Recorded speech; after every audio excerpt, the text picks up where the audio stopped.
بسم الله الرحمن الرحيم.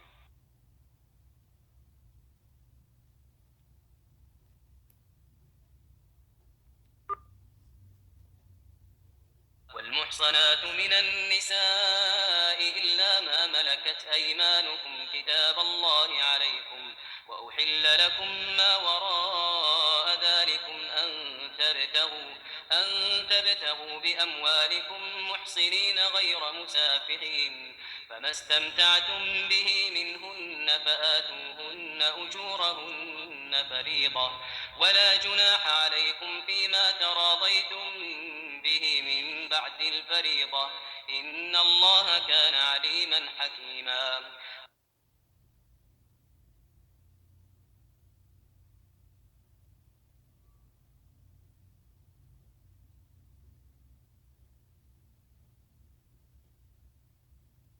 ومن لم يستطع منكم طولا أن ينكح المحصنات المؤمنات فمما ملكت أيمانكم من فتياتكم المؤمنات، والله أعلم بإيمانكم بعضكم من بعض، فانكحوهن بإذن أهلهن وآتوهن أجورهن بالمعروف، محصنات غير مسافحات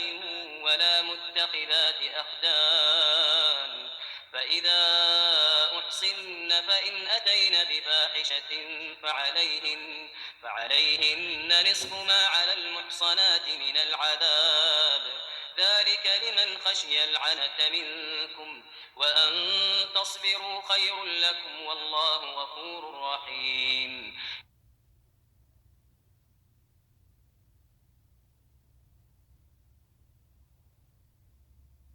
يريد الله ليبين لكم ويهديكم سنن الذين من قبلكم ويتوب عليكم، والله عليم حكيم.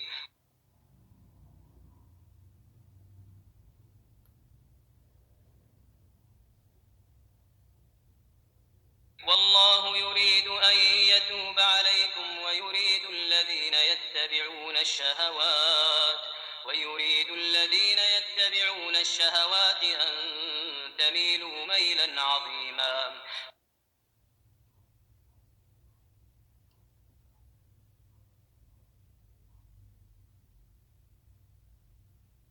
يريد الله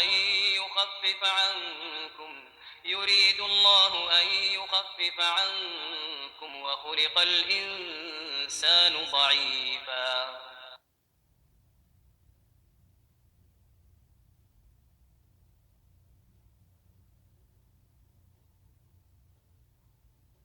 يا أيها الذين آمنوا لا تأكلوا أموالكم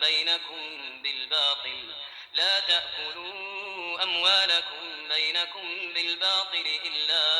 أن تكون تجارة عن تراض منكم، ولا تقتلوا أنفسكم إن الله كان بكم رحيما.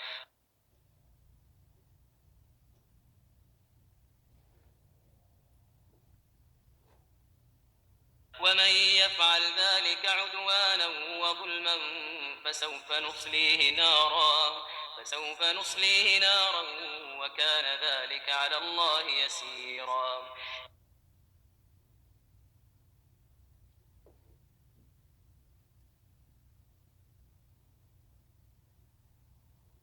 إن تجتنبوا كبائر ما تنهون عنه نكفر عنكم سيئاتكم وندخلكم مدخلا كريما.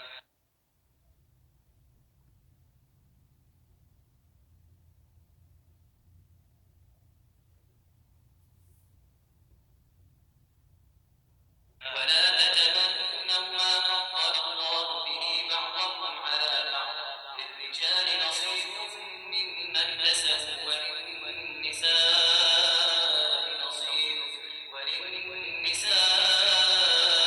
نصيب مما اكتسبن،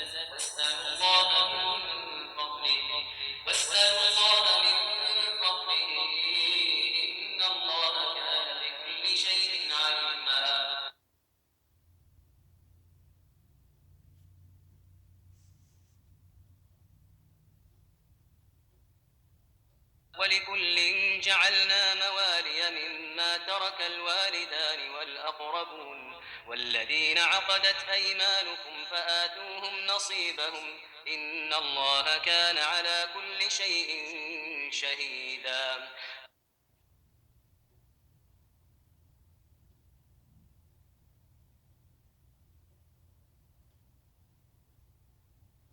الرجال قوامون على النساء بما فضل الله بعضهم على بعض وبما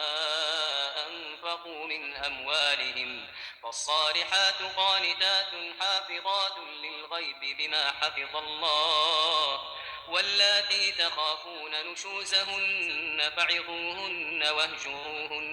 واهجروهن في المضاجع واضربوهن فإن أطعنكم فلا تبغوا عليهن سبيلا إن الله كان عليا كبيرا.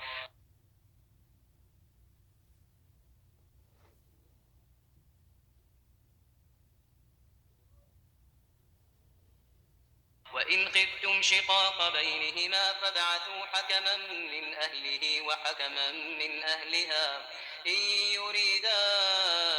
إصلاحا يوفق الله بينهما إن الله كان عليما خبيرا.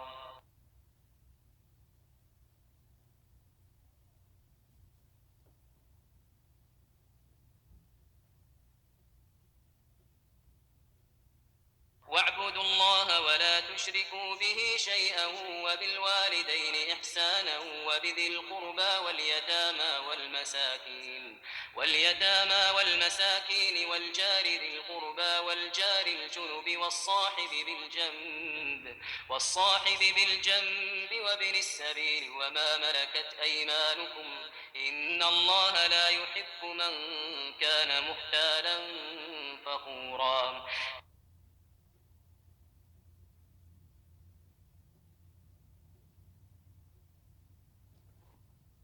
الذين يبخلون ويأمرون الناس بالبخل ويكتمون ما آتاهم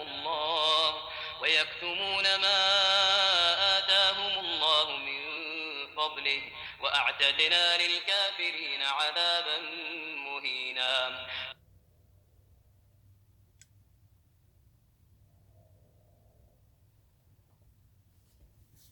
والذين ينفقون أموالهم رئاء الناس ولا يؤمنون بالله ولا باليوم الآخر ومن يكن الشيطان له قرينا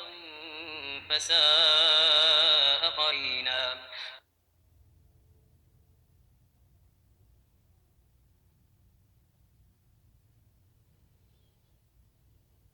وماذا عليهم لو آمنوا بالله واليوم الآخر وأنفقوا مما رزقهم الله وكان الله بهم عليما.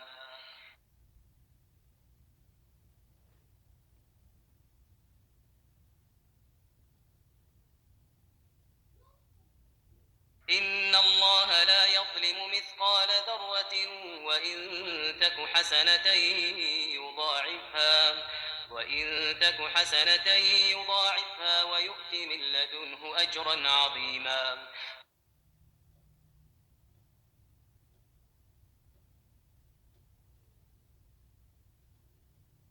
فكيف إذا جئنا من كل أمة بشهيد وجئنا بك على هؤلاء شهيدا.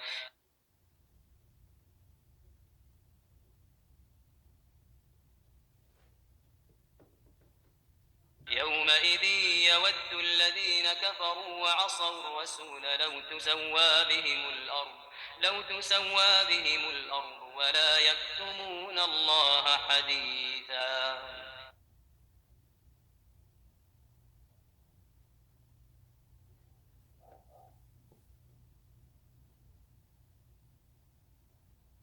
يا أيها الذين آمنوا لا تقربوا الصلاة وأنتم سكارى حتى تعلموا ما تقولون ولا جنبا إلا عابري سبيل حتى تغتسلوا وإن كنتم مرضى أو على سفر أو جاء أحد منكم من الغائط أو لامستم النساء فلم تجدوا ماء فتيمموا صعيدا طيبا فامسحوا بوجوهكم وأيديكم إن الله كان عفوا غفورا.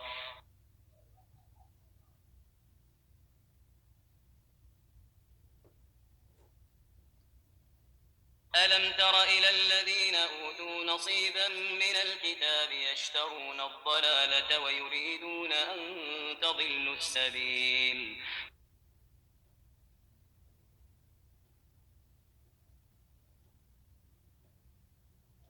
والله أعلم بأعدائكم وكفى بالله وليا وكفى بالله نصيرا.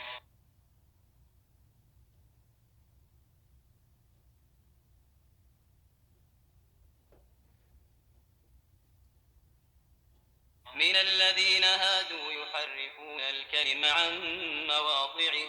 ويقولون سمعنا وعصينا واسمع غير مسمع وراعنا ليا بألسنتهم وطعنا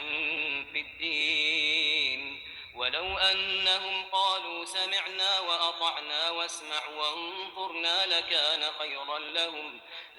خيرا لهم وأقوم ولكن لعنهم الله بكفرهم فلا يؤمنون إلا قليلا.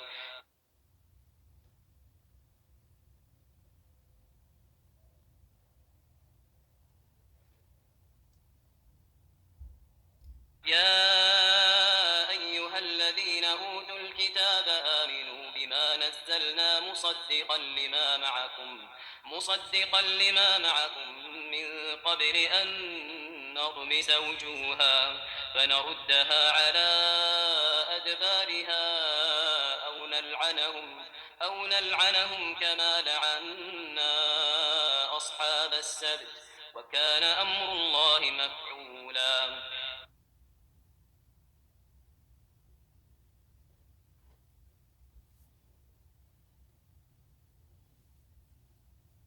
إن الله لا يغفر أن يشرك به ويغفر ما دون ذلك لمن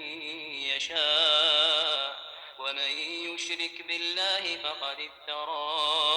إثما عظيما.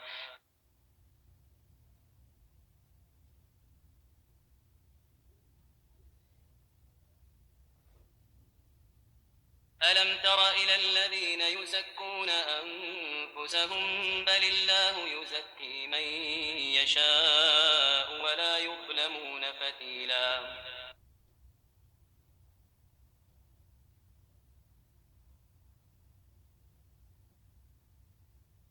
انظر كيف يفترون على الله الكذب وكفى به إثما مبينا.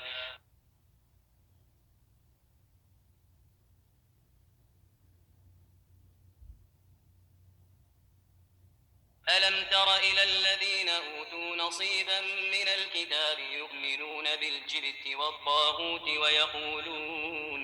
ويقولون للذين كفروا هؤلاء أهدى من الذين آمنوا سبيلا.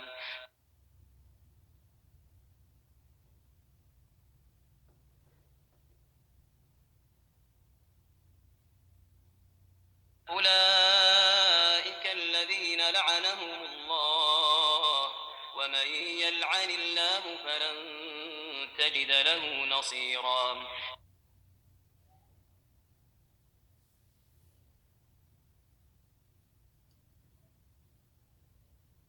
أم لهم نصيب من الملك فإذا لا يؤتون الناس نقيرا.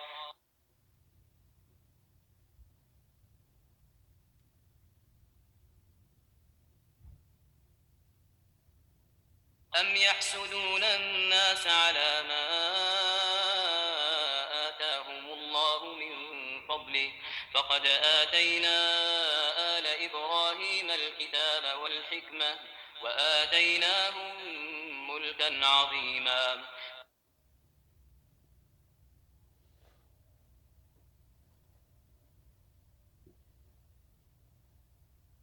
فمنهم من آمن به ومنهم من صد عنه وكفى بجهنم سعيرا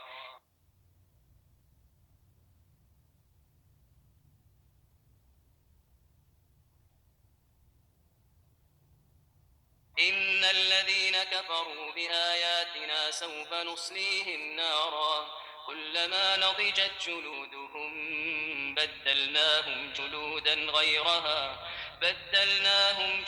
غيرها ليذوقوا العذاب إن الله كان عزيزا حكيما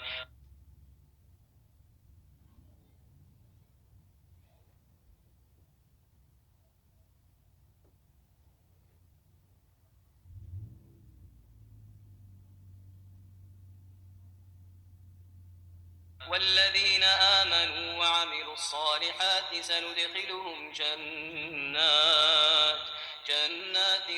تجري من تحتها الأنهار خالدين فيها أبدا لهم فيها أزواج مطهرة وندخلهم ظلا ظليلا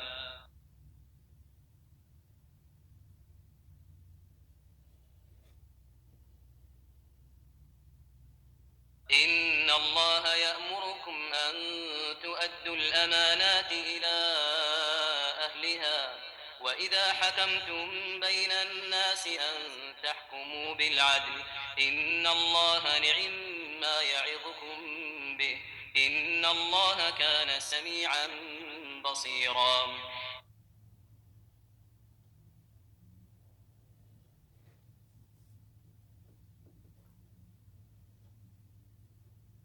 يا أيها الذين آمنوا أطيعوا الله وأطيعوا الرسول وأولي الأمر منكم فإن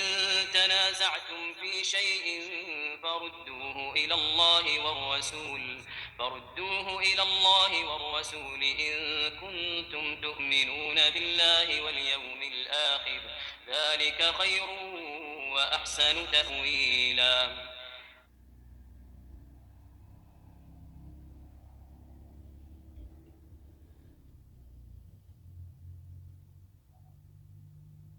ألم تر إلى الذين يزعمون أنهم آمنوا بما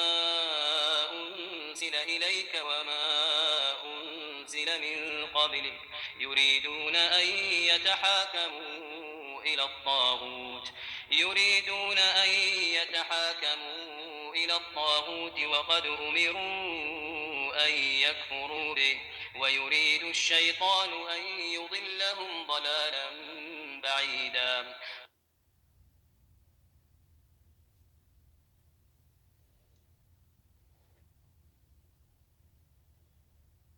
وإذا قيل لهم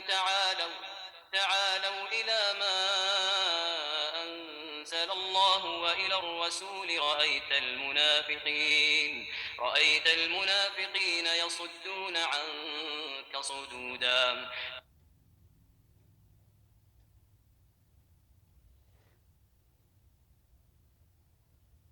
فكيف إذا أصابتهم مصيبة بما قدمت أيديهم ثم جاءوك يحلفون بالله إن أردنا إلا إحسانا وتوفيقا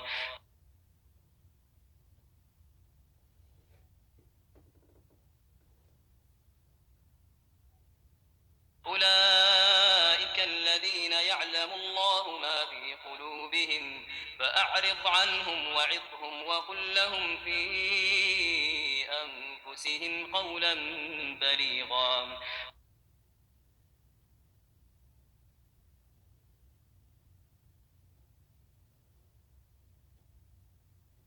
وما أرسلنا من رسول إلا ليطاع بإذن الله ولو أنهم إذ ظلموا أنفسهم جاءوك فاستغفروا الله واستغفر لهم الرسول لوجدوا الله توابا رحيما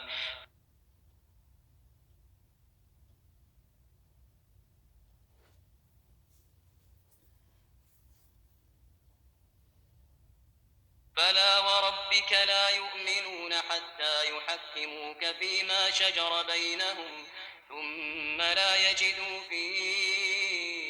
أنفسهم حرجا مما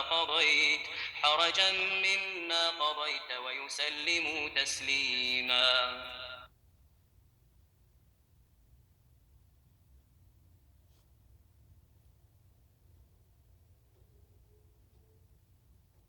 ولو أنا كتبنا عليهم أن اقتلوا أنفسكم أو اخرجوا من دياركم ما فعلوه إلا قليل منهم ولو أنهم فعلوا ما يوعظون به لكان خيرا لهم وأشد تثبيتا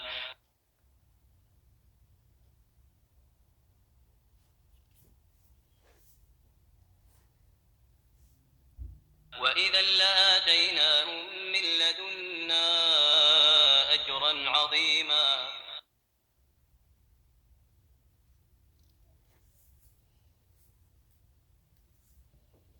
ولهديناهم صراطا مستقيما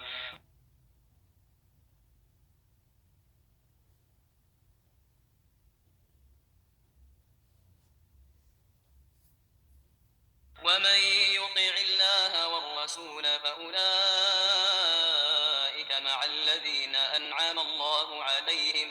مع الذين أنعم الله عليهم من النبيين والصديقين والشهداء والصالحين وحسن أولئك رفيقا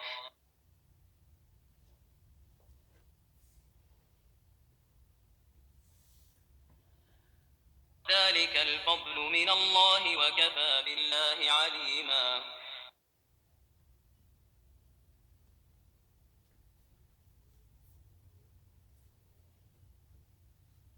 يا أيها الذين آمنوا خذوا حذركم فانفروا ثبات أو انفروا جميعا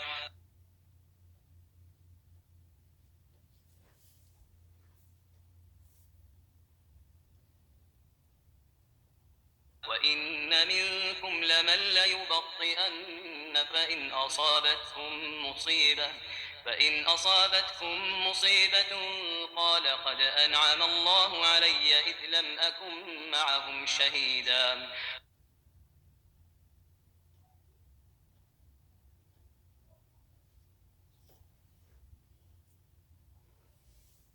ولئن أصابكم فضل من الله ليقولن كأن لم تكن بينكم وبينه مودة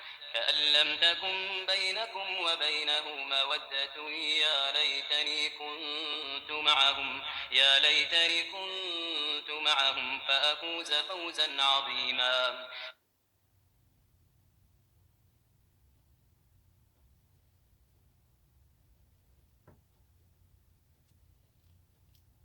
فليقاتل في سبيل الله الذين يشرون الحياة الدنيا بالآخرة ومن يقاتل في سبيل الله فيقتل أو يغلب فسوف نؤتيه أجرا عظيما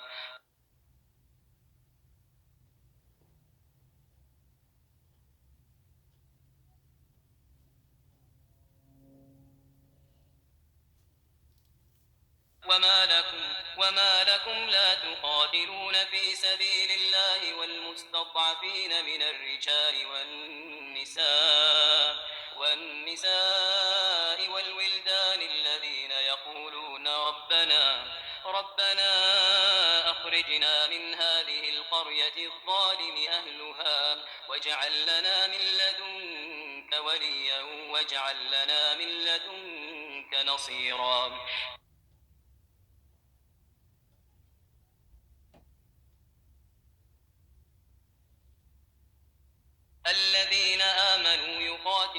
في سبيل الله والذين كفروا يقاتلون في سبيل الطاغوت فقاتلوا أولياء الشيطان إن كيد الشيطان كان ضعيفا.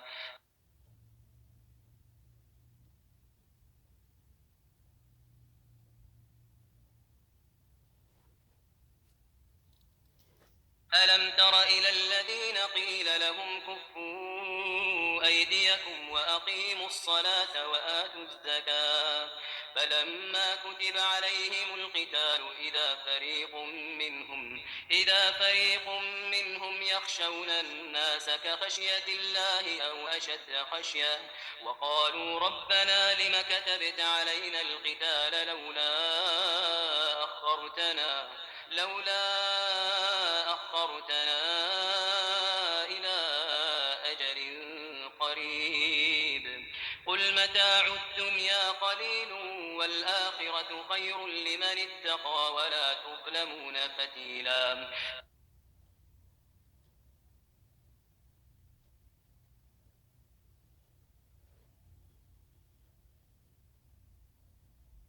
أينما تكونوا يدرككم الموت ولو كنتم في بروج مشيدة وإن تصبهم حسنة يقولوا هذه من عند الله وإن تصبهم سيئة يقولوا هذه من عندك قل كل من عند الله فما لهؤلاء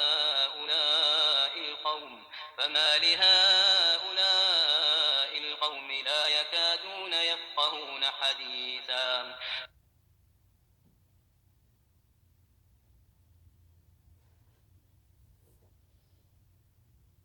ما أصابك من حسنة فمن الله وما أصابك من سيئة فمن نفسك وأرسلناك للناس رسولا وكفى بالله شهيدا.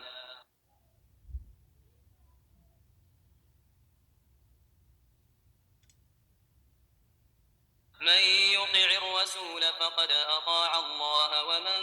تولى فما أرسلناك عليهم حفيظا.